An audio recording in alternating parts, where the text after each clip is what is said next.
अंदर गायन किया गया एक ताला शब्द है। 14 अर्थ हुंदा 4 ते पदे का अर्थ हुंदा 5 पौड़ियां। ये पावन शब्द जो धन गुरु नानक देव जी दे सुर ताल के पहले घर के अंदर रामकली राग के विच गायन किए गए हैं। ये 4 पौड़ियां दे पावन शब्द हैं जी। एक ओंकार एक अद्विती ओंकार सर्व का प्रकाशक। एक ओंकार तो लैके गुर प्रसाद तक उस अकाल पुरख वाहिगुरु दे गुण गायन कीते हैं, उसके गुण दसे हैं। किसी की भी महानता है उसके गुणा करके है, शरीर करके नहीं।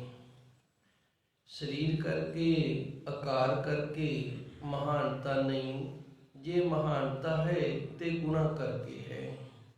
जिस दे विच जितने ज़्यादा विलक्षण गुण होंगे उसकी उतनी ज़्यादा महानता होएगी।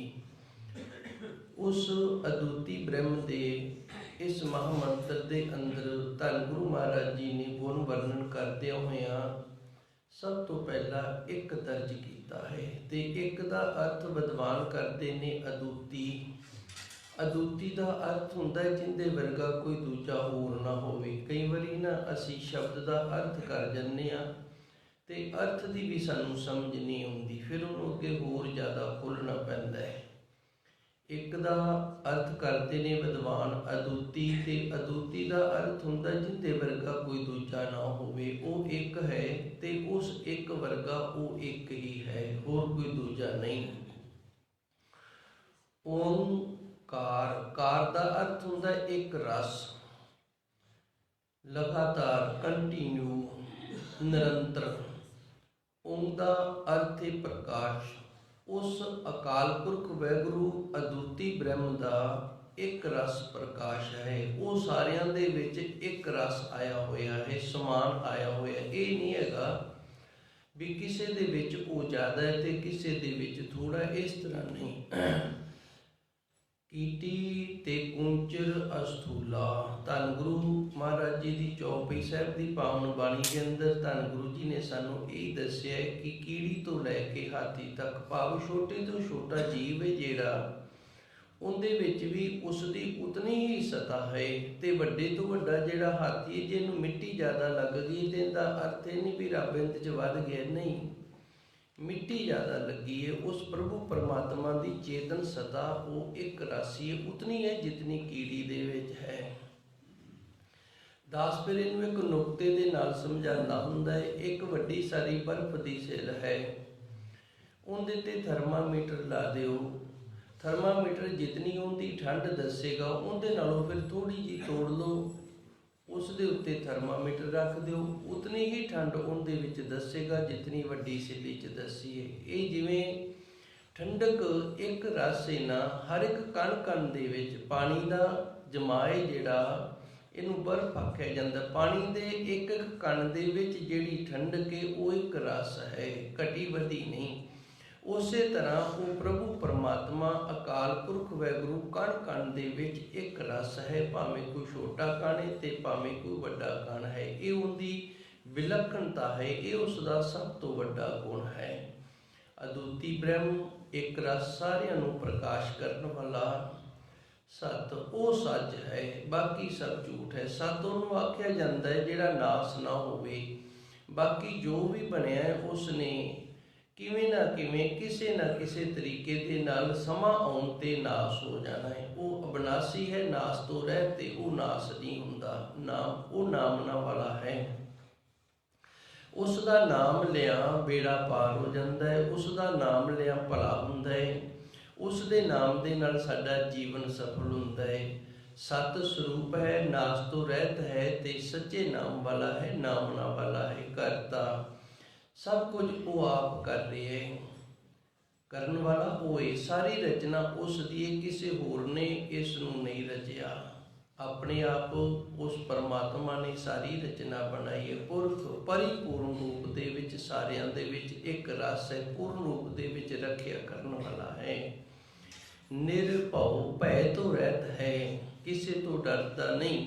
ਇਹ ਨਹੀਂ ਵੀ ਅਸੀਂ ਉਹਨੂੰ ਡਰਾ ਕੇ ਉਹਦੇ ਤੋਂ ਕੋਈ ਕੰਮ ਲੈ ਲਵਾਂਗੇ, ਜਾਂ ਡਰਾ ਕੇ ਅਸੀਂ ਆਪਣੀ ਮਰਿਆਦਾ ਜਿਹੜੀ ਉਹਨੂੰ ਕਹਿ ਦਿਆਂਗੇ ਰੱਬਾ ਤੂੰ ਇਸ ਤਰ੍ਹਾਂ ਨਹੀਂ ਇਸ ਤਰ੍ਹਾਂ ਕਰ। ਇਸ ਤਰ੍ਹਾਂ ਉਹ ਨਿਰਭਉ ਹੈ, ਡਰਦਾ ਨਹੀਂ ਕਿਸੇ ਤੋਂ। ਨਿਰਵੈਰ, ਵੈਰ ਤੋਂ ਰਹਿਤ ਹੈ। ਇਹਨੂੰ ਸਮਝਣ ਦੇ ਲਈ ਦਾਸ ਇੱਕ ਨੁਕਤਾ ਪੇਸ਼ ਕਰਦਾ ਹੁੰਦਾ ਹੈ। ਹਰਨਾਕਸ਼ ਸੀ, ਉਹ ਨਿਰਭਉ ਹੋ ਗਿਆ ਸੀ, ਕਿਉਂਕਿ ਮਨੁੱਖ ਨੂੰ ਮੌਤ ਦਾ ਡਰ ਹੈ।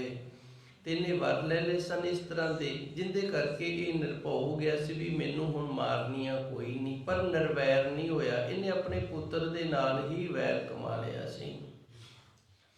ਉਹ ਪ੍ਰਭੂ ਪਰਮਾਤਮਾ ਭੈ ਤੋਂ ਰਹਿ ਤੇ ਪਰ ਵੈਰ ਭਾਵਨਾ ਨਹੀਂ ਰੱਖਦਾ, ਕਿਸੇ ਦੇ ਨਾਲ ਵੈਰ ਨਹੀਂ ਕਮਾਉਂਦਾ। ਅਕਾਲ ਸਮੇਂ ਦੀ ਪਾਬੰਦੀ ਤੋਂ ਬਾਹਰ ਹੈ। ਅਸੀਂ ਸਾਰੇ ਸਮੇਂ ਦੀ ਪਾਬੰਦੀ ਦੇ ਵਿੱਚ ਹਾਂ। ਸਾਡੀ ਉਮਰ ਜਿਹੜੀ ਇੱਕ ਸਮਾਂ ਨਿਸ਼ਚਿਤ ਕੀਤਾ ਗਿਆ, ਇਤਨਾ ਸਮਾਂ ਅਸੀਂ ਜਿੰਦੇ ਰਹਿਣਾ ਹੈ, ਉਤਨਾ ਸਮਾਂ ਅਸੀਂ ਜਿਉਂਦੇ ਰਹਾਂਗੇ, ਫਿਰ ਮਰ ਜਾਵਾਂਗੇ। ਦੂਜਾ ਸਮਾਂ ਸਾਨੂੰ ਪ੍ਰਭਾਵਿਤ ਕਰਦਾ ਹੈ। ਅਸੀਂ ਬੱਚੇ ਸਾਂ, ਸਮੇਂ ਨੇ ਪ੍ਰਭਾਵਿਤ ਕੀਤਾ, ਸ਼ਕਲ ਬਦਲ ਗਈ, ਵੱਡੇ ਹੋ ਗਏ, ਜਵਾਨ ਹੋ ਗਏ। ਹੁਣ ਬੁਢੇਪਾ ਜਿਹੜਾ ਉਹ ਛਾਲਾ ਮਾਰ ਰਹੀ ਹੈ, ਬੁਢੇਪਾ ਭੱਜੇ ਆ ਰਿਹਾ ਹੈ। ਇਹ ਸਮਾਂ ਸਾਨੂੰ ਪ੍ਰਭਾਵਿਤ ਕਰ ਰਿਹਾ ਹੈ। ਮੂਰਤ ਸਰੂਪ ਵਾਲਾ ਹੈ, ਇਹ ਨਹੀਂ ਵੀ ਉਸ ਦਾ ਸਰੂਪ ਕੋਈ ਨਹੀਂ, ਸਰੂਪ ਵਾਲਾ ਹੈ, ਪਰ ਉਸ ਦਾ ਸਰੂਪ ਹੈ ਜਿਹੜਾ ਉਹ ਸਮੇਂ ਦੀ ਪਾਬੰਦੀ ਦੇ ਵਿੱਚ ਨਹੀਂ ਹੈਗਾ, ਸਮੇਂ ਦੇ ਨਾਲ ਪਰਿਵਰਤਿਤ ਨਹੀਂ ਹੁੰਦਾ। ਬਾਕੀ ਜੋ ਕੁਝ ਵੀ ਬਣਿਆ ਹੈ ਉਹ ਸਮੇਂ ਦੇ ਨਾਲ ਪਰਿਵਰਤਨਸ਼ੀਲ ਹੈ, ਬਦਲ ਰਿਹਾ ਹੈ। ਪਰ ਉਸ ਪਰਮਾਤਮਾ ਦਾ ਜਿਹੜਾ ਸਰੂਪ ਹੈ ਉਹਨੂੰ ਸਮਾਂ ਪਰਿਵਰਤਨ ਨਹੀਂ ਕਰ ਸਕਦਾ, ਕਿਉਂਕਿ ਸਮਾਂ ਉਸ ਪਰਮਾਤਮਾ ਨੇ ਬਣਾਇਆ ਹੈ। ਅਜੂਨੀ ਸਾਰੀਆਂ ਜੂਨੀਆਂ ਨੂੰ ਬਣਾਉਣ ਵਾਲਾ ਹੈ, ਪਰ ਆਪ ਕਿਸੇ ਜੂਨੀ ਦੇ ਵਿੱਚ ਨਹੀਂ। ਉਹਦੀ ਕਿਸੇ ਜੂਨੀ ਦੇ ਨਾਲ ਕੋਈ ਸ਼ਕਲ ਨਹੀਂ ਮਿਲਦੀ। ਜੇ ਆਪਾਂ ਕਹਿ ਦਈਏ ਨਾ ਮਨੁੱਖਾ ਜੂਨੀ 'ਚ ਜਾਂ ਪਸ਼ੂ ਜੂਨੀ 'ਚ, ਇਸ ਤਰ੍ਹਾਂ ਨਹੀਂ ਹੈਗਾ। ਅੰਸਾ ਅਵਤਾਰ ਵੀ ਆਇਆ ਹੈ, ਮੱਛ ਅਵਤਾਰ ਵੀ ਆਇਆ, ਕੱਛ ਅਵਤਾਰ ਵੀ ਹੈ। ਇਸ ਤਰ੍ਹਾਂ ਉਹ ਕਿਸੇ ਵੀ ਜੂਨੀ ਦੇ ਵਿੱਚ ਨਹੀਂ। ਸਹਿਬੰਸ ਤੇ ਫਿਰ ਹੈ ਕਿ ਸੁਤੇ ਪ੍ਰਕਾਸ਼, ਸੁਤੇ ਪ੍ਰਕਾਸ਼ ਤੋਂ ਭਾਵ ਆਪਣੇ ਆਪ ਤੋਂ ਆਪੇ। ਜਿਹੜਾ ਕਿਸੇ ਤੋਂ ਬਣਾਇਆ ਹੁੰਦਾ ਹੈ ਉਹਨੂੰ ਬਣਾਉਣ ਵਾਲਾ ਆਪਣੀ ਮਰਜ਼ੀ ਦੇ ਨਾਲ ਘੜਦਾ ਹੈ, ਪਰ ਉਹ ਪ੍ਰਭੂ ਪਰਮਾਤਮਾ ਸੁਤੇ ਪ੍ਰਕਾਸ਼ ਹੈ, ਆਪਣੇ ਆਪ ਤੋਂ ਆਪ ਹੈ। ਗੁਰ ਪ੍ਰਸਾਦ ਚੇਤਨ ਸਰੂਪ ਹੈ, ਆਨੰਦ ਸਰੂਪ ਹੈ। ਉਸ ਦੀ ਪ੍ਰਾਪਤੀ ਦਾ ਜੋ ਸਾਧਨ ਹੈ ਉਹ ਸੱਚੇ ਸਤਿਗੁਰ ਦੀ ਕਿਰਪਾ ਹੈ। ਇਹ ਸਾਰੇ ਉਸ ਪ੍ਰਭੂ ਪਰਮਾਤਮਾ ਦੇ ਗੁਣ ਨੇ। ਇਸ ਤੋਂ ਅੱਗੇ ਧੰਨ ਗੁਰੂ ਨਾਨਕ ਦੇਵ ਜੀ ਦਾ ਪਾਵਨ ਪਵਿੱਤਰ ਸ਼ਬਦ ਪ੍ਰਾਰੰਭ ਹੁੰਦਾ ਹੈ। ਇਤਿਹਾਸ ਦੇ ਵਿੱਚ ਇਹ ਸ਼ਬਦ 3 ਥਾਵਾਂ ਤੇ ਆਇਆ ਹੈ। ਗੁਰਬਾਣੀ ਦੇ ਅੰਦਰ ਇੱਥੇ ਆਇਆ ਰਾਮਕਲੀ ਰਾਗ ਦੇ ਵਿੱਚ। ਜਿਵੇਂ ਕਈ ਸ਼ਬਦ ਨੇ ਗੁਰਬਾਣੀ ਦੇ ਵਿੱਚ ਵੀ 2-2 3-3 ਜਗ੍ਹਾ ਤੇ ਆਏ ਨੇ। ਜਿਵੇਂ ਸੋਦਰ ਦੀ ਬਾਣੀ ਹੈ, ਇੱਕ ਪੌੜੀ ਜਪਜੀ ਸਾਹਿਬ ਦੇ ਵਿੱਚ ਆ ਗਈ ਹੈ, ਇੱਕ ਸੋਦਰ ਧੰਨ ਗੁਰੂ ਮਹਾਰਾਜ ਜੀ ਨੇ ਜਿੱਥੇ ਸੋਦਰ ਦਾ ਉਚਾਰਨ ਕੀਤਾ ਹੈ। ਤਕਰੀਬਨ ਧੰਨ ਗੁਰੂ ਗ੍ਰੰਥ ਸਾਹਿਬ ਜੀ ਦਾ 8 ਅੰਗ ਜੋ ਰਹਿ ਰਾਸ ਦੀ ਬਾਣੀ ਦੇ ਨਾਲ ਅਸੀਂ ਪੜ੍ਹਦੇ ਹਾਂ। ਇੱਕ ਸੋਦਰ ਆਸਾ ਰਾਗ ਦੇ ਪ੍ਰਾਰੰਭਤਾ ਦੇ ਵਿੱਚ ਹੈ। ਇਹ 3 ਥਾਂ ਤੇ ਇੱਕ ਸ਼ਬਦ ਥੋੜੇ ਵੱਖਰੇਵੇਂ ਦੇ ਨਾਲ ਆਇਆ ਹੈ। ਇਹ ਸ਼ਬਦ ਗੁਰਬਾਣੀ ਦੇ ਵਿੱਚ ਇੱਕ ਥਾਂ ਤੇ ਆਇਆ, ਇਤਿਹਾਸ ਦੇ ਵਿੱਚ ਇਹ 3 ਥਾਵਾਂ ਤੇ ਆਇਆ ਹੈ। ਇਸ ਪਾਵਨ ਸ਼ਬਦ ਨੂੰ ਸਭ ਤੋਂ ਪਹਿਲਾਂ ਧੰਨ ਗੁਰੂ ਮਹਾਰਾਜ ਜੀ ਸੱਚੇ ਸਤਿਗੁਰ ਨੇ ਕਾਸ਼ੀ ਉਚਾਰਨ ਕੀਤਾ ਸੀ, ਪੰਡਤਾਂ ਨੂੰ ਸੰਬੋਧਿਤ ਕਰਨ ਦੇ ਲਈ, ਪੰਡਤਾਂ ਨੂੰ ਸਮਝਾਇਆ ਸੀ। ਦੂਜੀ ਵਾਰ ਫਿਰ ਗੁਰੂ ਮਹਾਰਾਜ ਜੀ ਸੱਚੇ ਸਤਿਗੁਰ ਨੇ ਇਹਨੂੰ ਕਸ਼ਮੀਰ ਦੀ ਧਰਤੀ ਤੇ ਉਚਾਰਨ ਕੀਤਾ। ਤੀਜੀ ਵਾਰ ਜਦੋਂ ਸੱਚੇ ਸਤਿਗੁਰ ਦੱਖਣ ਦਿਸ਼ਾ ਵੱਲ ਗਏ ਸਨ, ਉੱਥੋਂ ਦੇ ਪੰਡਤਾਂ ਨੂੰ ਸੱਚੇ ਸਤਿਗੁਰ ਨੇ ਸਮਝਾਉਣ ਦੇ ਲਈ, ਸੋਝੀ ਦੇਣ ਦੇ ਲਈ ਇਸ ਪਾਵਨ ਸ਼ਬਦ ਨੂੰ ਗੁਰੂ ਮਹਾਰਾਜ ਜੀ ਨੇ ਕਾਇਮ ਕੀਤਾ। ਆਓ ਇਸ ਪਾਵਨ ਸ਼ਬਦ ਦੀਆਂ ਵਿਚਾਰਾਂ ਸਰਵਣ ਕਰੀਏ ਜੀ। ਹਾਂਜੀ ਬਾਬਾ ਜੀ। ਕੋਈ ਪੜਦਾ ਸਹਿਸਾ ਕਿਰਤਾ, ਕੋਈ ਪੜੈ ਪੁਰਾਨਾ। ਜਿਸ ਵਕਤ ਪੰਡਤਾਂ ਦੇ ਨਾਲ ਧੰਨ ਗੁਰੂ ਮਹਾਰਾਜ ਜੀ ਦੀ ਗਿਆਨ ਗੋਸ਼ਟੀ ਹੋਈ ਤੇ ਪੰਡਤ ਸਨ ਜਿਹੜੇ, ਇਹ ਆਪਣੇ ਆਪ ਨੂੰ ਬੜੇ ਵਿਦਵਾਨ ਸਮਝਦੇ ਸਨ ਵੀ ਅਸੀਂ ਵੱਖ-ਵੱਖ ਬੋਲੀਆਂ ਭਾਸ਼ਾਵਾਂ ਨੇ ਜਿਹੜੀਆਂ ਸੰਸਕ੍ਰਿਤੀ ਵਗੈਰਾ ਇਹ ਸਾਰੀਆਂ ਪੜ੍ਹ ਲੈਂਦੇ ਹਾਂ, ਪੁਰਾਣ ਪੜ੍ਹਦੇ ਹਾਂ, ਅਸੀਂ ਮਾਲਾ ਲੈ ਕੇ ਉਸ ਦਾ ਜਪ ਕਰਦੇ ਹਾਂ। ਧੰਨ ਗੁਰੂ ਨਾਨਕ ਦੇਵ ਜੀ ਸੱਚੇ ਸਤਿਗੁਰੂ ਨੂੰ ਕਹਿਣ ਲੱਗੇ ਤੁਸੀਂ ਕੁਝ ਪੜ੍ਹੇ ਤਾਂ ਹੈ ਨਹੀਂ, ਸਾਨੂੰ ਦੱਸੋ ਕਿੱਥੋਂ ਪੜ੍ਹੇ ਹੋ। ਜਿਵੇਂ ਆਪਣੇ ਕੋਲ ਵੀ ਕੋਈ ਆਵੇ ਤੇ ਉਹ ਬਾਣੀ ਪੜ੍ਹਦਾ ਹੋਵੇ, ਗ੍ਰੰਥੀ ਸਿੰਘ ਹੋਵੇ ਜਾਂ ਗਿਆਨੀ ਸਿੰਘ ਹੋਵੇ ਜਾਂ ਰਾਗੀ ਸਿੰਘ ਹੋਵੇ, ਤੇ ਆਪਾਂ ਵੀ ਪੁੱਛ ਲੈਂਦੇ ਹਾਂ ਭਾਈ ਤੂੰ ਇਹ ਕਿੱਥੋਂ ਸਿੱਖਿਆ, ਕਿੱਥੋਂ ਪੜ੍ਹਿਆ ਹੈ। ਇਸ ਤਰ੍ਹਾਂ ਧੰਨ ਗੁਰੂ ਨਾਨਕ ਦੇਵ ਜੀ ਸੱਚੇ ਸਤਿਗੁਰ ਆਪ ਨਾਰਾਇਣ ਕਲਾ ਧਾਰ ਜਪ ਪੜ੍ਹ ਰਹੇ ਹੋ ਤੇ ਉਹਨੂੰ ਪੰਡਤ ਕਹਿ ਰਹੇ ਨੇ ਤੁਸੀਂ ਕੁਝ ਪੜ੍ਹੇ ਤਾਂ ਹੈ ਨਹੀਂ, ਕਿੱਥੋਂ ਪੜ੍ਹੇ ਹੋ? ਜੇ ਪੜ੍ਹੇ ਹੋ ਤੇ ਦੱਸੋ। ਧੰਨ ਗੁਰੂ ਨਾਨਕ ਦੇਵ ਜੀ ਨੇ ਉਹਨਾਂ ਸਾਰਿਆਂ ਨੂੰ ਉਦੋਂ ਸਮਝਾਇਆ ਇਸ ਤਰੀਕੇ ਦੇ ਨਾਲ। ਇਹ ਕੁਝ ਇੱਕ ਹਾਲਾਤ ਸਾਡੇ ਤੇ ਵੀ ਨਿਰਭਰ ਕਰਦੇ ਨੇ, ਸਾਡੇ ਤੇ ਵੀ ਢੋਕਦੇ ਨੇ। ਕੋਈ ਪੜ੍ਹਤਾ ਸਹਿਸਾ ਕਿਰਤਾ, ਇਹ ਸਹਿਸਾ ਕਿਰਤ ਸ਼ਬਦ ਹੈ ਨਾ ਜਿਹੜਾ, ਸਹਿਸਾ ਦਾ ਅਰਥ ਹੈ ਹਜ਼ਾਰ ਤੇ ਕਿਰਤਾ ਦਾ ਅਰਥ ਹੈ ਜਸ। ਇਸ ਤਰ੍ਹਾਂ ਮੰਨਿਆ ਜਾਂਦਾ ਹੈ ਕਿ ਹਜ਼ਾਰ ਮੋਹਾਂ ਵਾਲਾ ਜਿਹੜਾ ਸ਼ੇਸ਼ ਨਾਗ ਹੈ ਨਾ, ਉਸ ਨੇ ਜੋ ਜਸ ਕੀਤਾ ਹੈ ਉਸ ਨੂੰ ਫਿਰ ਵਿਆਕਰਨ ਦੇ ਨਾਲ ਸੋਧ ਕੇ ਸੰਸਕ੍ਰਿਤੀ ਬਣੀ ਹੈ। ਮੈਂ ਇੱਧਰ ਜ਼ਿਆਦਾ ਨਹੀਂ ਜਾਵਾਂਗਾ, ਸਿਰਫ ਇੱਕ ਥੋੜ੍ਹਾ ਜਿਹਾ ਗਿਆਨ ਦੇ ਲਈ ਆਪ ਜੀ ਦੇ ਨਾਲ ਵਿਚਾਰਾਂ ਨੇ। ਸ਼ੇਸ਼ ਨਾਗ ਹੈ ਜਿਹੜਾ, ਉਹਦਾ ਹਜ਼ਾਰ ਮੁਖ ਮੰਨਿਆ ਗਿਆ ਹੈ ਤੇ ਉਹ ਹਜ਼ਾਰ ਮੁਖ ਦੇ ਨਾਲ ਪ੍ਰਭੂ ਦਾ ਜਸ ਜੋ ਗਾਇਨ ਕਰਦਾ ਹੈ ਨਾ, ਉਸ ਦੇ ਨਾਮਾਂ ਦਾ ਜੋ ਰਟਨ ਕਰਦਾ ਹੈ, ਉਹਨਾਂ ਨੂੰ ਵਿਆਕਰਨ ਦੇ ਨਾਲ ਸੋਧ ਕੇ ਫਿਰ ਸੰਸਕ੍ਰਿਤੀ ਹੈ ਜਿਹੜੀ ਇਹ ਬਣਾਈ ਗਈ ਹੈ। ਇਹ ਸੰਸਕ੍ਰਿਤੀ ਹੋਂਦ ਦੇ ਵਿੱਚ ਆਈ ਹੈ। ਇਹਦਾ ਅਰਥ ਸੰਸਕ੍ਰਿਤੀ ਹੀ ਕਰ ਦਿੰਦੇ ਨੇ। ਸਹਿਸਾ ਕਿਰਤਾ ਹੈ ਹਜ਼ਾਰਾਂ ਮੋਹਾਂ ਦੇ ਨਾਲ ਜਸ ਕਰਨ ਵਾਲੇ ਦੀ ਬੋਲੀ ਨੂੰ ਸੋਧ ਕੇ ਵਿਆਕਰਨ ਦੇ ਨਾਲ ਸੰਸਕ੍ਰਿਤੀ ਦਾ ਰੂਪ ਦੇ ਕੇ ਜੋ ਗ੍ਰੰਥ ਰਚੇ ਗਏ ਨੇ, ਜਿਵੇਂ 4 ਵੇਦ ਨੇ, ਸਿਮਰਤੀਆਂ ਨੇ, ਹੋਰ ਗ੍ਰੰਥ ਨੇ, ਕੋਈ ਭਾਈ ਉਹਨਾਂ ਨੂੰ ਪੜ੍ਹਦਾ ਹੈ, ਕੋਈ ਪੜ੍ਹੇ ਪੁਰਾਣਾ ਤੇ ਕੋਈ ਪੁਰਾਣ ਪੜ੍ਹਦਾ। ਇਹ 18 ਨੇ। ਇਹਨਾਂ ਪੁਰਾਣਾਂ ਦੇ ਵਿੱਚ ਪ੍ਰਾਤਨ ਜਿਤਨੇ ਵੀ ਕੋਈ ਰਾਜੇ ਹੋਏ ਨੇ ਧਾਰਮਿਕ ਜੀਵਨ ਵਾਲੇ, ਉਹਨਾਂ ਸਾਰਿਆਂ ਦੇ ਪ੍ਰਸੰਗ ਹੁੰਦੇ ਨੇ। ਕੁਝ ਇੱਕ ਇਸ ਤਰ੍ਹਾਂ ਦੀਆਂ ਕਹਾਣੀਆਂ ਵੀ ਨੇ ਜੋ ਸਾਨੂੰ ਸਮਝਾਉਣ ਦੇ ਲਈ ਉਹਨਾਂ ਦੇ ਵਿੱਚ ਦਰਜ ਕੀਤੀਆਂ ਗਈਆਂ ਨੇ। ਹੁਣ ਇਹਨੂੰ ਪੜ੍ਹਨਾ ਨਾ ਸਨਾਤਨ ਧਰਮ ਵਾਲਿਆਂ ਨੇ ਵੀ ਬੰਦ ਕਰ ਦਿੱਤਾ, ਉਹ ਵੀ ਨਹੀਂ ਜ਼ਿਆਦਾ ਇਹਨਾਂ ਨੂੰ ਪੜ੍ਹਦੇ। 18 ਪੁਰਾਣ ਨੇ।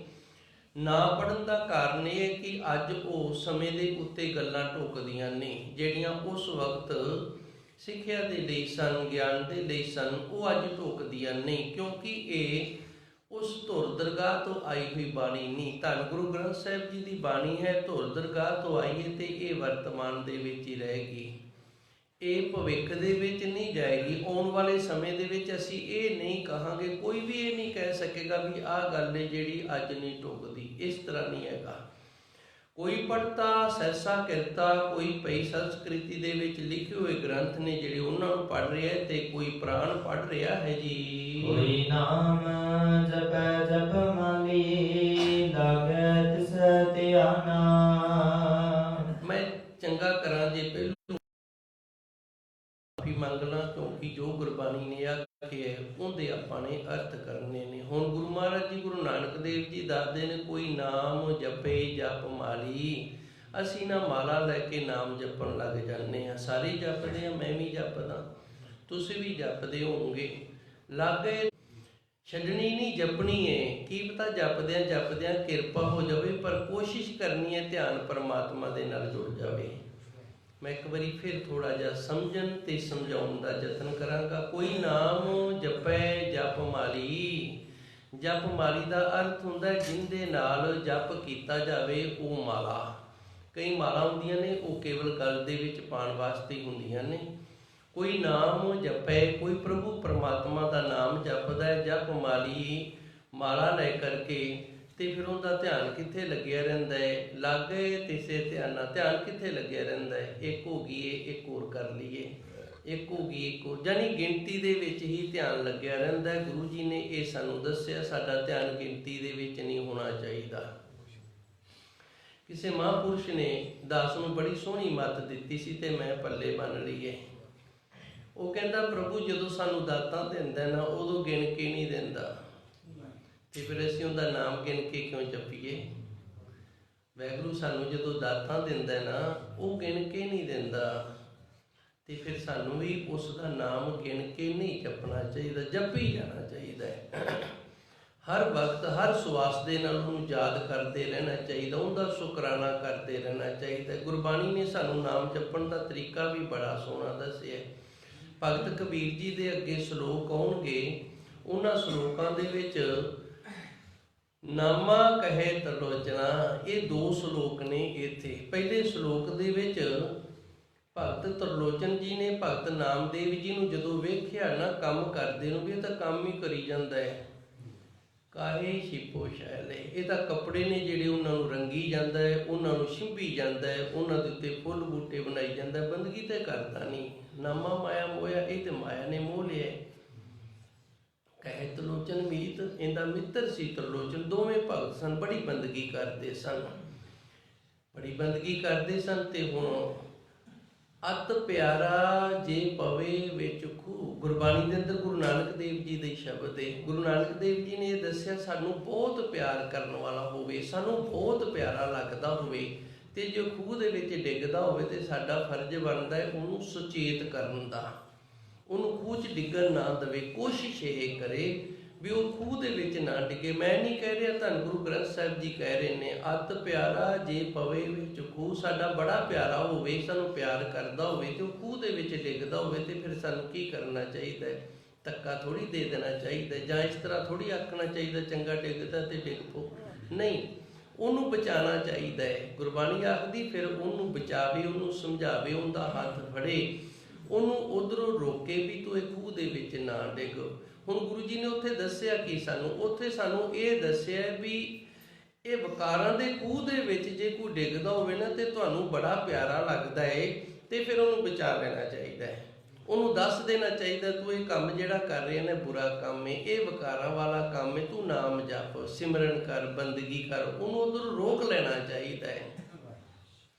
ਸੋ ਜਦੋਂ ਭਗਤ ਜੀ ਗਏ ਤਰਲੋਚਨ ਜੀ ਨਾਮਾ ਜੀ ਦੇ ਪਾਸ ਵੀ ਚਲੋ ਰੱਬ ਦੀਆਂ ਗੱਲਾਂ ਕਰਦੇ ਆ, ਤੇ ਅੱਗੋਂ ਨਾਮਾ ਜੀ ਸਨ ਜਿਹੜੇ ਉਹ ਕੰਮ ਧੰਦੇ ਦੇ ਵਿੱਚ ਲੱਗੇ ਪਏ। ਜਦੋਂ ਕੰਮ ਦੇ ਵਿੱਚ ਲੱਗੇ ਪਏ ਤੇ ਭਗਤ ਤਰਲੋਚਨ ਜੀ ਨੇ ਸ਼ਲੋਕ ਉੱਥੇ ਭਗਤ ਕਬੀਰ ਜੀ ਨੇ ਉਚਾਰਿਆ। ਭਗਤ ਕਬੀਰ ਜੀ ਦਾ ਸ਼ਲੋਕ ਹੈ, ਨਾਮ ਇਹਨਾਂ ਦੋਵਾਂ ਦਾ ਹੈ, ਖਿਆਲ ਇਹਨਾਂ ਦੋਵਾਂ ਦੇ ਦਰਜ ਕੀਤੇ ਨੇ। ਫਿਰ ਆਖਿਆ ਵੀ ਤੂੰ ਤਾਂ ਮਾਇਆ ਦਾ ਮੋਇਆ, ਨਾਮਾ ਮਾਇਆ ਮੋਇਆ, ਤੈਨੂੰ ਤਾਂ ਮਾਇਆ ਨੇ ਮੋਹ ਲਿਆ ਤੇ ਤੂੰ ਕੰਮ ਕਰੀ ਜਾਣਾ, ਕੱਪੜੇ ਛਿੰਭੀ ਜਾਣਾ, ਛੱਡ ਪਰ ਇਹਨਾਂ ਨੂੰ ਬੰਦਗੀ ਕਰੀਏ। ਨਾਮੇ ਨੇ ਕਿਹਾ ਨਹੀਂ, ਇਹ ਸਿਧਾਂਤ ਥੋੜ੍ਹੀ ਹੈ ਬੰਦਗੀ ਕਰਨ ਦਾ। ਫਿਰ ਹੋਰ ਕਿਹੜਾ ਹੈ? ਹਾਥ ਪਾਉ ਹੱਥ ਤੇ ਪੈਰ, ਇਹਨਾਂ ਦੇ ਨਾਲ ਕੰਮ ਕਰ, ਚੀਤ ਨਿਰੰਜਨ ਨਾਲ, ਚਿੱਤ ਵਾਹਿਗੁਰੂ ਦੇ ਨਾਲ ਰੱਖ। ਕੰਮ ਕਰ, ਆਪਣਾ ਢਿੱਡ ਵੀ ਪਾਲ, ਆਪਣੇ ਬੱਚਿਆਂ ਨੂੰ ਵੀ ਪਾਲ, ਸੌਖਾ ਰਹੋ। ਕਿਉਂਕਿ ਭਗਤ ਕਬੀਰ ਜੀ ਦਾ ਪਿੱਛੇ ਸ਼ਬਦ ਆਇਆ ਸੀ ਨਾ ਵੀ ਜਿਹੜੇ ਘਰ ਦੇ ਵਿੱਚ ਤੰਗੀ ਪੰਗੀ ਰਹਿੰਦੀ ਨਾ, ਉਸ ਘਰ ਦੀ ਸ਼ੋਭਾ ਹੀ ਨਹੀਂ ਬਣਦੀ। ਨਾ ਤਾਂ ਉਹ ਆਏ ਗਏ ਨੂੰ ਜਲ ਪਾਣੀ ਛਕਾ ਸਕਦਾ ਹੈ, ਨਾ ਕੋਈ ਹੋਰ ਸੇਵਾ ਕਰ ਸਕਦਾ ਹੈ। ਇਸ ਕਰਕੇ ਇਹ ਫਿਰ ਆਏਗੀ ਕਿੱਥੋਂ? ਬੇਈਮਾਨੀ ਦੀ ਆਪਾਂ ਰੱਖਣੀ, ਫਿਰ ਮਿਹਨਤ ਨਾਲ ਹੀ ਆਏਗੀ ਨਾ, ਕੰਮ ਕਰਾਂਗੇ ਫਿਰ ਹੀ ਆਏਗੀ ਨਾ। ਭਗਤ ਨਾਮਦੇਵ ਜੀ ਕਹਿੰਦੇ ਚੀਤ ਨਿਰੰਜਨ ਨਾਲ, ਵਾਹਿਗੁਰੂ ਦੇ ਨਾਲ ਚਿੱਤ ਜੋੜ ਕੇ ਰੱਖ, ਸਿਮਰਨ ਮਨ ਦੇ ਨਾਲ, ਚਿੱਤ ਦੇ ਨਾਲ ਕਰੀ ਜਾ, ਤੇ ਹੱਥਾਂ ਪੈਰਾਂ ਦੇ ਨਾਲ ਕੰਮ ਕਰੀ ਜਾ। ਸੋ ਧੰਨ ਗੁਰੂ ਮਹਾਰਾਜ ਜੀ ਇੱਥੇ ਕਿਰਪਾ ਕਰਦੇ ਨੇ, ਭਾਈ ਪੰਡਤੋ ਤੁਸੀਂ ਜਾਂ ਸੰਸਕ੍ਰਿਤੀ ਵਾਲੇ ਗ੍ਰੰਥ ਪੜ੍ਹਦੇ ਹੋ ਤੇ ਜਾਂ ਪੁਰਾਣ ਆਦਿਕ ਜਿਹੜੇ ਧਾਰਮਿਕ ਗ੍ਰੰਥ ਉਹ ਪੜ੍ਹਦੇ ਹੋ, ਜਾਂ ਮਾਲਾ ਲੈ ਲੈਂਦੇ ਹੋ ਤੇ ਉਹਦੇ ਨਾਲ ਨਾਮ ਜਪਦੇ ਹੋ। ਲਾਗੇ ਤਿਸੇ ਧਿਆਨਾ, ਤੁਹਾਡਾ ਧਿਆਨ ਇਹਨਾਂ ਜਿਹੜਾ ਉਹ ਗੁਰੂ ਚਰਨਾਂ ਦੇ ਵਿੱਚ ਨਹੀਂ ਜੇ ਲੱਗਦਾ। ਕਿੱਥੇ ਲੱਗਦਾ? ਗਿਣਤੀ 'ਚ ਹੀ ਖੜ ਜਾਂਦਾ ਹੈ ਵੀ ਇੰਨੀਆਂ ਹੋ ਗਈਆਂ ਨੇ ਤੇ ਇੰਨੀਆਂ ਰਹਿ ਗਈਆਂ ਹਨ ਜੀ। ਅਬਹੀ ਕਬਹੀ ਕਿਛੁ ਨ ਜਾਣਾ, ਤੇਰਾ ਏਕੋ ਨਾਮ ਪਛਾਨਾ। ਅਬਹੀ ਦਾ ਅਰਥ ਹੁੰਦਾ ਹੁਣ, ਤੇ ਕਬਹੀ ਦਾ ਅਰਥ ਹੁੰਦਾ ਕਦੇ ਵੀ, ਭਾਵ ਵਰਤਮਾਨ ਤੇ ਅੱਗੇ ਆਉਣ ਵਾਲਾ ਸਮਾਂ ਜਿਹੜਾ ਭਵਿੱਖ ਹੈ ਨਾ, ਕਿਛੂ ਨਾ ਜਾਣਾ, ਅਸੀਂ ਕੁਝ ਵੀ ਨਹੀਂ ਜਾਣਦੇ।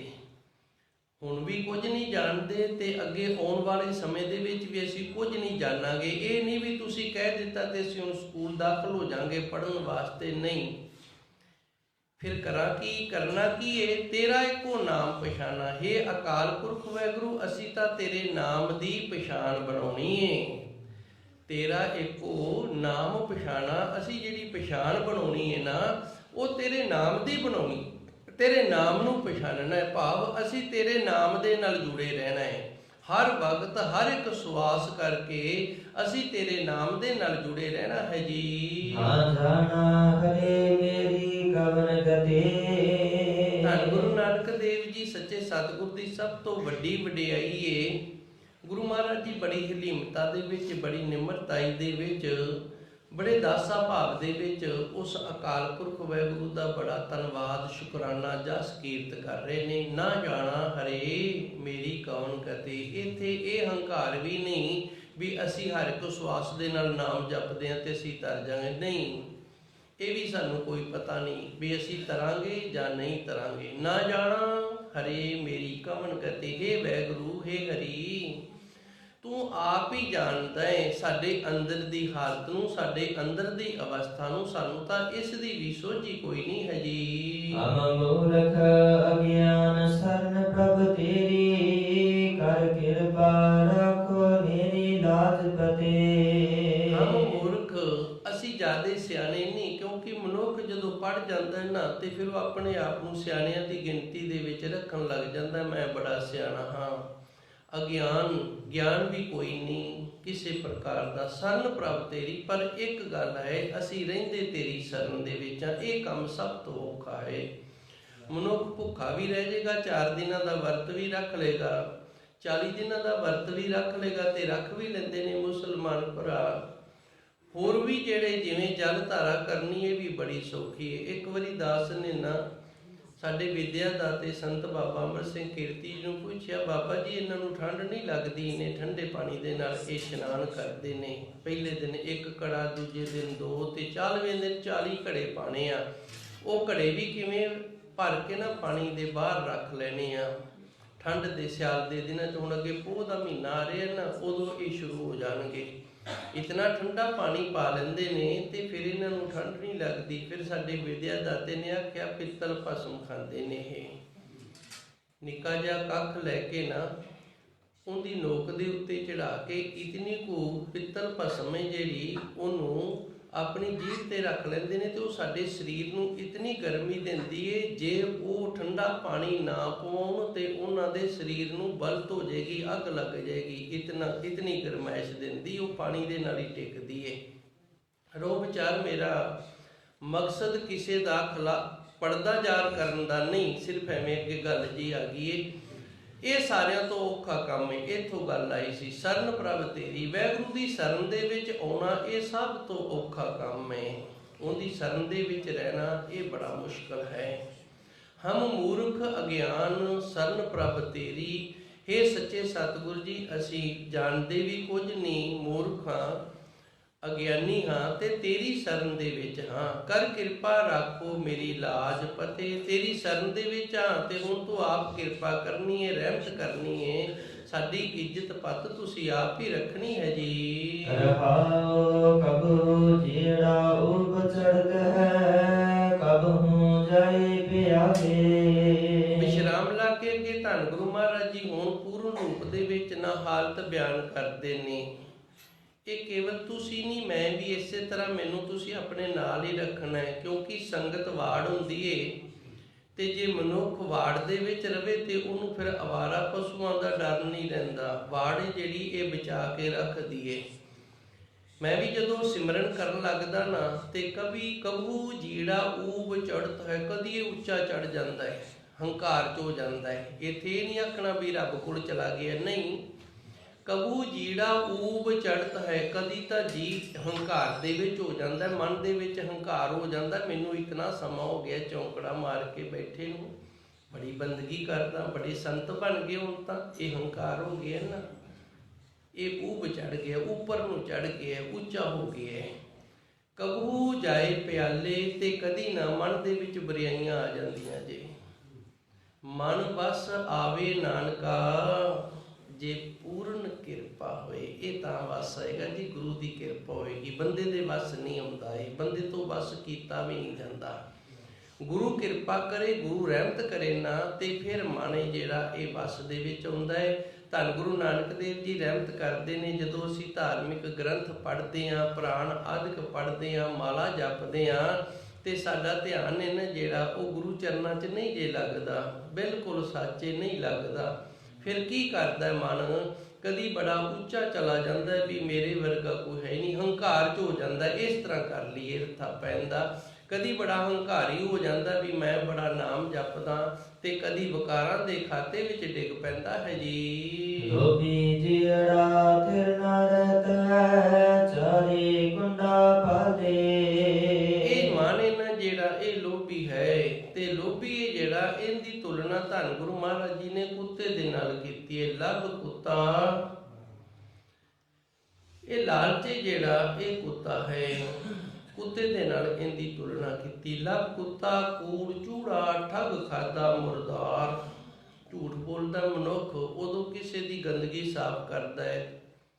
ਗੁਰੂ ਮਹਾਰਾਜ ਜੀ ਨੇ ਇੱਥੇ ਕਿਸੇ ਜਾਤ ਨੂੰ ਮਾੜਾ ਨਹੀਂ ਆਖਿਆ, ਇੱਕ ਕਰਮ ਦੇ ਨਾਲ ਜੋੜਿਆ ਵੀ ਜਿਵੇਂ ਇਹਨਾਂ ਦਾ ਕੰਮ ਹੁੰਦਾ ਨਾ ਸਫਾਈ ਕਰਨਾ, ਉਹ ਤੇ ਸਮਾਜ ਦੀ ਸਫਾਈ ਕਰਦੇ ਨੇ। ਪਰ ਅਸੀਂ ਕਿਸੇ ਦੀ ਗੰਦਗੀ ਨੂੰ ਜਦੋਂ ਝੂਠ ਬੋਲਦੇ ਆ ਨਾ, ਕਿਸੇ ਦੀ ਗੰਦਗੀ ਨੂੰ ਨਾ ਉਦੋਂ ਸਾਫ਼ ਕਰਦੇ ਆ, ਸਾਡੀ ਕੁਆਲਿਟੀ ਜਿਹੜੀ ਉਧਰ ਕੈਟਾਗਰੀ ਉਧਰ ਬਣ ਜਾਂਦੀ ਹੈ। ਤੇ ਕੁੱਤਾ ਜਿਹੜਾ ਇਹ ਜਿੱਥੇ ਖਾਣ ਵਾਲੀ ਚੀਜ਼ ਹੋਵੇ ਨਾ ਉੱਥੇ ਭੱਜ ਕੇ ਜਾਂਦਾ ਹੈ। ਲੋਭ ਇਹਨਾਂ ਲੱਭ ਹੋ ਗਏ, ਲਾਲਚ ਹੋ ਗਏ। ਲੋਭੀ ਜਿਹੜਾ ਥਿਰ ਨਾ ਰਹਿਤ ਹੈ, ਇਹ ਜੀਏ ਜਿਹੜਾ ਇਹ ਬੜਾ ਲੋਭੀ ਜੇ, ਇਹ ਰੁਕਦਾ ਨਹੀਂ। ਥਿਰ ਦਾ ਅਰਥ ਹੈ ਰੁਕ ਜਾਣਾ, ਇਕਾਗਰ ਹੋ ਜਾਣਾ, ਇਕਾਂਤ ਬਣ ਜਾਣਾ। ਲੋਭੀ ਜਿਹੜਾ ਥਿਰ ਨਾ ਰਹਿਤ ਹੈ, ਚਾਰੇ ਕੁੰਡਾ ਭਾਲੇ, ਇਹ ਚਾਰੇ ਪਾਸੇ ਭਾਲਦਾ ਰਹਿੰਦਾ ਹੈ ਵੀ ਇਧਰੋਂ ਵੀ ਕੁਝ ਮਿਲ ਜਾਵੇ, ਇਧਰੋਂ ਵੀ ਕੁਝ ਮਿਲ ਜਾਵੇ। ਇਸ ਤਰ੍ਹਾਂ ਧੰਨ ਗੁਰੂ ਮਹਾਰਾਜ ਜੀ ਰਹਿਮਤ ਕਰਦੇ ਨੇ। ਅਸੀਂ ਭਾਈ ਜਦੋਂ ਵੀ ਪੜ੍ਹਦੇ ਹਾਂ, ਪਾਠ ਕਰਦੇ ਹਾਂ ਜਾਂ ਮਾਲਾ ਜਪਦੇ ਹਾਂ, ਇਹ ਬਰਿਆਈਆਂ ਨੇ ਜੋ ਸਾਡੇ ਮਨ ਦੀਆਂ ਨੇ ਤੇ ਮਨ ਦੇ ਵਿੱਚ ਆ ਜਾਂਦੀਆਂ ਨੇ। ਕਦੀ ਤਾਂ ਮਨ ਦੇ ਵਿੱਚ ਊਬ ਚੜ੍ਹਦਾ ਹੈ, ਹੰਕਾਰ ਹੋ ਜਾਂਦਾ ਹੈ, ਕਬੂ ਜਾਏ ਪਿਆਲੇ, ਕਦੀ ਪਤਾਲ ਦੇ ਵਿੱਚ ਭਾਵ ਬਰਿਆਈਆਂ ਦੇ ਖੂਹ ਵਿੱਚ ਡਿੱਗ ਪੈਂਦਾ ਹੈ। ਲੋਭੀ ਜਿਹੜਾ ਥਿਰ ਨਾ ਰਹਿ ਤੇ ਲਾਲਚੀ ਹੈ, ਇਹ ਨਹੀਂ ਜੇ ਰੁਕਦਾ। ਚਾਰੇ ਕੁੰਡਾ ਪਾਲੇ ਤੇ ਚਾਰੇ ਪਾਸੇ ਕਿਤੋਂ ਨਾ ਕਿਤੋਂ ਕੁਝ ਲੱਭਦਾ ਰਹਿੰਦਾ ਹੈ ਜੀ। ਮਰਨ ਲਿਖਾਏ ਮੰਡਲ ਮਹਿ ਆਏ, ਜੀਵਨ ਸਾਜ ਮਾਈ। ਧੰਨ ਗੁਰੂ ਜੀ ਰਹਿਮਤ ਕਰਦੇ ਨੇ ਤੀਸਰੀ ਪੌੜੀ ਦੇ ਅੰਦਰ, ਮਰਨ ਲਿਖਾਏ ਮੰਡਲ ਮਹਿ ਆਏ। ਇੱਥੇ ਆਉਣ ਤੋਂ ਪਹਿਲੋਂ ਅਸੀਂ ਲਿਖਵਾ ਆਏ ਹਾਂ ਵੀ ਮਰਨਾ ਹੈ ਅਸੀਂ। ਜਦੋਂ ਤੱਕ ਲਿਖਿਆ ਨਹੀਂ ਜਾਂਦਾ ਉਦੋਂ ਤੱਕ ਆਇਆ ਹੀ ਨਹੀਂ ਜਾਂਦਾ। ਲਿਖਵਾਉਣਾ ਹੁੰਦਾ ਹੈ ਤੇ ਫਿਰ ਹੀ ਆਇਆ ਜਾਂਦਾ ਹੈ ਵੀ ਮੈਂ ਇਤਨਾ ਚਿਰ ਇਹਨਾਂ ਜਿਹੜਾ ਇਤਨਾ ਸਮਾਂ ਤੇਰੀ ਬੰਦਗੀ ਸਿਮਰਨ ਕਰਕੇ। ਇਹ ਵੀ ਮੈਂ ਥੋੜਾ ਜਿਹਾ ਖੁਲਾਸਾ ਕਰ ਹੀ ਦਿਆਂ। ਮਨੁੱਖ ਜਿਹੜਾ ਜਦੋਂ ਨਰਕ ਦੇ ਵਿੱਚ ਹੁੰਦਾ ਹੈ ਉਦੋਂ ਪ੍ਰਭੂ ਦੇ ਅੱਗੇ ਤਰਲੇ ਪਾਉਂਦਾ ਹੈ, ਮਿੰਨਤਾਂ ਕਰਦਾ ਹੈ ਵੀ ਇਹ ਸੱਚੇ ਸਤਿਗੁਰ ਤੂੰ ਮੈਨੂੰ ਨਾ 2-4 ਸਾਲ ਦੀ ਉਮਰ ਦੇ ਦੇ, 10 ਸਾਲ ਦੀ ਉਮਰ ਦੇ ਦੇ, ਇਤਨਾ ਸਮਾਂ ਮੈਂ ਤੇਰੀ ਬੰਦਗੀ ਕਰਕੇ ਤੇ ਆਪਣਾ ਜੀਵਨ ਸਫਲ ਕਰ ਲਵਾਂਗਾ। ਹੁਣ ਮੰਗ ਲਏ ਨੇ ਨਾ ਵੀ ਮੈਨੂੰ ਇੰਨੇ ਸਾਲ ਦੇ ਦੇ, ਮੈਂ ਇੰਨੇ ਸਾਲਾਂ ਦੇ ਵਿੱਚ ਤੇਰੀ ਬੰਦਗੀ ਕਰਕੇ ਜੀਵਨ ਸਫਲ ਕਰਾਂ। ਉਹ ਗੱਲ ਭੁੱਲ ਜਾਂਦਾ ਵੀ ਮੈਂ ਉੱਥੇ ਲਿਖਵਾ ਕੇ ਆਇਆ, ਇੰਨਾ ਸਮਾਂ ਲੈ ਕੇ ਆਇਆ। ਜੇ ਨਹੀਂ ਸਮਝ ਆਈ ਤੇ ਫਿਰ ਆਪਾਂ ਇਸ ਤਰ੍ਹਾਂ ਸਮਝ ਲੈਂਦੇ ਹਾਂ ਜਿਵੇਂ ਕੋਈ ਬਾਹਰ ਗਿਆ ਕਮਾਈ ਕਰਨ ਵਾਸਤੇ, ਉਹ ਘਰਦਿਆਂ ਨੂੰ ਦੱਸ ਕੇ ਜਾਂਦਾ ਮੈਂ ਸਾਲ ਦੇ ਵਿੱਚ ਵਾਪਸ ਆ ਜਾਵਾਂਗਾ ਜਾਂ 2 ਸਾਲਾਂ 'ਚ ਵਾਪਸ ਆ ਜਾਵਾਂਗਾ, ਕੋਈ ਨਹੀਂ ਤੁਸੀਂ ਧੀਰਜ ਰੱਖਿਓ, ਆਪਾਂ ਘਰ ਦੀ ਗਰੀਬੀ ਦੂਰ ਕਰ ਲਾਂਗੇ। ਹੁਣ ਉਧਰ ਗਰੀਬੀ ਕਿਹੜੀ ਹੈ, ਉਧਰ ਨਾਮ ਨਾ ਹੋਣ ਕਰਕੇ ਅੰਦਰ ਗਰੀਬੀ ਬਣੀ ਹੋਈ ਹੈ। ਤੇ ਉੱਥੋਂ ਜਦੋਂ ਅਸੀਂ ਦੁਖੀ ਹੁੰਦੇ ਹਾਂ ਨਾ ਦੂਜੀਆਂ ਜੂਨਾਂ ਦੇ ਵਿੱਚੋਂ ਜਾਂ ਨਰਕ ਆਦਿਕ ਦੇ ਵਿੱਚ, ਉੱਥੇ ਫਿਰ ਪ੍ਰਭੂ ਦੇ ਅੱਗੇ ਰਜੋਈਆਂ ਕਰਦੇ ਆ, ਇਹ ਸੱਚੇ ਸਤਿਗੁਰ ਇੱਕ ਵਾਰੀ ਸਾਨੂੰ ਮਨੁੱਖਾ ਸਰੀਰ ਦੇ ਦੇ, ਅਸੀਂ ਬੰਦਗੀ ਕਰਕੇ ਸਿਮਰਨ ਕਰਕੇ ਇਤਨੇ ਸਮੇਂ ਦੇ ਵਿੱਚ ਆਪਣਾ ਜੀਵਨ ਸਫਲ ਕਰ ਲਵਾਂਗੇ ਤੇ ਫਿਰ ਤੇਰੇ ਕੋਲ ਇੱਥੇ ਆ ਜਾਵਾਂਗੇ। ਮਰਨ ਲਿਖਾਏ ਮੰਡਲ ਮਹਿ ਆਏ, ਇਹ ਮੰਡਲ ਹੈ। ਇਸ ਮੰਡਲ ਦਾ ਅਰਥ ਗੋਲ ਹੁੰਦਾ ਜੇ। ਇਸ ਗੋਲ ਧਰਤੀ ਤੇ ਅਸੀਂ ਆ ਗਏ ਹਾਂ। ਜੀਵਨ ਸਾਜੇ ਮਾਈ ਤੇ ਇੱਥੇ ਆਣ ਕੇ ਕੀ ਕੀਤਾ ਹੈ, ਜੀਵਨ ਨੂੰ ਮਾਇਆ ਦੇ ਨਾਲ ਸਵਾਰਨਾ ਸ਼ੁਰੂ ਕਰ ਦਿੱਤਾ ਹੈ। ਹੁਣ ਕਰਨਾ ਕੀ ਸੀ, ਬੰਦਗੀ ਕਰਨੀ ਸੀ, ਸਿਮਰਨ ਕਰਨਾ ਸੀ। ਬੰਦਗੀ ਕਰਕੇ ਸਿਮਰਨ ਕਰਕੇ ਜੀਵਨ ਨੂੰ ਸਵਾਰਨਾ ਸੀ। ਇਹ ਅਸੀਂ ਲਿਖਵਾ ਕੇ ਆਏ ਹਾਂ, ਸਮਾਂ ਲੈ ਕੇ ਆਏ ਹਾਂ, ਆਪਣੇ ਆਪ ਸਮਾਂ ਲੈ ਕੇ ਆਏ ਹਾਂ ਵੀ ਇਤਨਾ ਸਮਾਂ ਸਾਨੂੰ ਦੇ ਦੇ, ਇਤਨੇ ਸਮੇਂ ਦੇ ਵਿੱਚ ਅਸੀਂ ਜੀਵਨ ਸਵਾਰ ਕੇ ਆ ਜਾਵਾਂਗੇ। ਪਰ ਇੱਥੇ ਆਣ ਕੇ ਉਹ ਜੀਵਨ ਸਵਾਰਨ ਵਾਲੀ ਗੱਲ ਭੁੱਲ ਕਰਕੇ ਜੀਵਨ ਸਾਜੇ ਮਾਈ, ਅਸੀਂ ਮਾਇਆ ਦੇ ਨਾਲ ਜੀਵਨ ਸਵਾਰਨ ਲੱਗ ਗਏ ਹਾਂ ਜੀ। ਏਕ ਚਲੇ ਹਮ ਦੇਖ ਸੁਆਮੀ, ਪਾਹੇ ਬਲੰਦੀ ਆਈ। ਕਈ ਵਾਰੀ ਨਾ ਸਾਨੂੰ ਕੋਈ ਕਹਿ ਦਿੰਦਾ ਤੇਰੇ ਨਾਲ ਇਸ ਤਰ੍ਹਾਂ ਹੋਵੇਗੀ ਤੇ ਅਸੀਂ ਕਹਿੰਦੇ ਆ ਹੋਰ ਤਾਂ ਕਿਸੇ ਨਾਲ ਹੋਈ ਨਹੀਂ ਤੇ ਸਾਡੇ ਨਾਲ ਫਿਰ ਕਿਵੇਂ ਹੋਏਗੀ। ਅਸੀਂ ਕੋਈ ਗਲਤ ਕੰਮ ਕਰਦੇ ਆ ਤੇ ਸਾਨੂੰ ਕੋਈ ਸਿਆਣਾ ਮਨੁੱਖ ਕਹਿ ਦਿੰਦਾ ਤੁਸੀਂ ਆ ਗਲਤ ਕੰਮ ਕਰਦੇ ਜੇ, ਇਹਦਾ ਰਿਜ਼ਲਟ ਜਿਹੜਾ ਉਹ ਗਲਤ ਨਿਕਲੇਗਾ ਤੇ ਅਸੀਂ ਫਿਰ ਕਿਸੇ ਹੋਰ ਵੱਲ ਇਸ਼ਾਰਾ ਕਰਦੇ ਨੇ, ਉਹਦਾ ਤਾਂ ਉਹ ਵੀ ਇਸ ਤਰ੍ਹਾਂ ਹੀ ਕਰਦਾ ਸੀ, ਉਹਦੇ ਨਾਲ ਤਾਂ ਇਸ ਤਰ੍ਹਾਂ ਹੋਇਆ ਨਹੀਂ। ਹੁਣ ਗੁਰੂ ਜੀ ਦੱਸਦੇ ਨੇ ਵੀ ਅਸੀਂ ਕਿਤੇ ਭੁਲੇਖੇ ਦੇ ਵਿੱਚ ਨਾ ਰਹਿ ਜਾਈਏ। ਇੱਕ ਚੱਲੇ ਜੇ ਨਹੀਂ ਨਾ ਯਕੀਨ ਵੀ ਅਸੀਂ ਮਰਨਾ ਨਹੀਂ ਹੈਗਾ ਤੇ ਵੇਖ ਲਓ ਇੱਕ ਚੱਲੇ ਜੇ, ਉਹ ਵੀ ਲਿਖਵਾ ਕੇ ਆਏ ਸੀ ਤੇ ਤੁਰ ਗਏ ਜੇ, ਕੱਲ ਹੀ ਭੋਗ ਪਾਇਆ ਨਾ। ਇੱਕ ਚੱਲੇ ਇੱਕ ਗਏ ਚਲੇ ਨੇ, ਹਮ ਦੇਖੇ ਤੇ ਅਸੀਂ ਉਹਨੂੰ ਵੇਖਿਆ ਏ। ਉਹ ਤੁਰੇ ਜਾਂਦੇ ਨੂੰ ਅਸੀਂ ਹੱਥੀ ਤੋੜ ਕੇ ਆਏ ਆ, ਉੱਥੇ ਸਾੜ ਕੇ ਆਏ ਆ, ਸਾਡੇ ਹੱਥਾਂ ਦੇ ਵਿੱਚੋਂ ਗਿਆ ਏ। ਇੱਕ ਚੱਲੇ ਹਮ ਦੇਖੇ ਸੁਆਮੀ, ਹੇ ਮੇਰੇ ਵਾਹਿਗੁਰੂ। ਇਸ ਤਰ੍ਹਾਂ ਦੀ ਸਾਡੀ ਹਾਲਤ ਏ। ਇੱਕ ਗਏ ਨੇ ਤੇ ਅਸੀਂ ਉਹਨੂੰ ਵੇਖਿਆ ਜਾਂਦੇ ਨੂੰ, ਆਪਣੇ ਹੱਥਾਂ ਦੇ ਨਾਲ ਤੋੜ ਕੇ ਆਏ ਆ, ਸਾੜ ਕੇ ਆਏ ਆ, ਸਾਰੀ ਕਿਰਿਆ ਕਰਮ ਆਪ ਕੀਤਾ ਹੈ। ਭਾਏ ਬਲੰਤੀ ਆਈ, ਤੇ ਵਾਰੀ ਸਾਡੀ ਵੀ ਆਉਣ ਵਾਲੀ। ਭਾਏ ਦਾ ਅਰਥ ਹੈ ਅੱਗ ਤੇ ਬਲੰਤੀ ਦਾ ਅਰਥ ਹੈ ਮੱਚਦੀ ਹੋਈ। ਆਈ ਇਹ ਮੌਤ ਹੈ ਨਾ ਜਿਹੜੀ, ਇਹ ਮੱਚਦੀ ਹੋਈ ਅੱਗ ਏ ਤੇ ਆਈ ਕੇ ਆਈ। ਆਪਾਂ ਨਾੜ ਨੂੰ ਅੱਗ ਲਾਉਂਦੇ ਆ ਨਾ ਇੱਕ ਸਿਰੇ ਤੋਂ, ਤੇ ਜਿਹੜਾ ਇਧਰਲੇ ਪਾਸੇ ਨਾੜ ਹੋਵੇ ਵਾਰੀ ਤੋਂ ਉਹਦੀ ਵੀ ਆ ਜਾਣੀ ਹੈ। ਜੇ ਪਰਲੇ ਸਿਰੇ ਤੋਂ ਲਾ ਦੇਣੀ ਹੈ ਤੇ ਅੱਗ ਤਾਂ ਇੱਧਰ ਨੂੰ ਆ ਰਹੀ ਹੈ ਨਾ।